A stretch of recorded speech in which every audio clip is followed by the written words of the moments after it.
我想嗱，通常喺台上面嗰啲人咧，係唔會攞個相機嚟影下你哋嘅嘛，係咪？即係點解我想俾你知啊？你哋聚埋一齊啊，因為你覺得我真，但係你哋仲真。真係冇你哋咧，我唔會帶全家翻嚟。你都聽到啦，係18年冇再喺香港咁長時間，咁我又唔係歌手我又唔係藝人，我只不過喺嗰個叫做 YouTube 裏邊咧，陪我朋友傾下偈嘅啫嘛，係咪？但係既然傾下偈之中咧，帶佢哋翻嚟啊！傾下偈就可以傾到咁樣，係咪？真係咁犀利，係咪？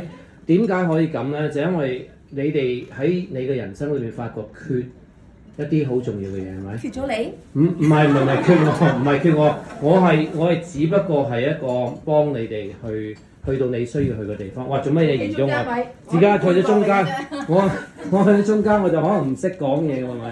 但係我只要靠我自然同你傾偈，我不知幾想知道究竟嗰啲點數係咪真嘅？係咪真係有客人喺嗰邊？嗰啲咩人嚟嘅咧？咁奇怪嘅你買完又買，係咪？咁我究竟今日應該點着去配合你哋咧？係咪我應該戴晒黑超啊？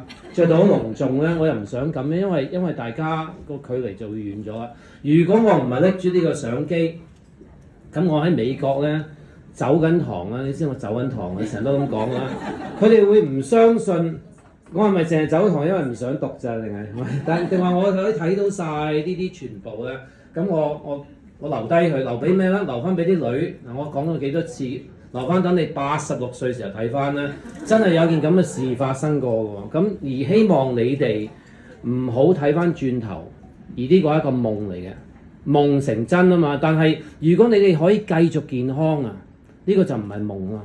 呢個只不過係一點喺你哋個身體啊、人生裏邊咧，而可以延續。而知唔知最勁係幾時啊？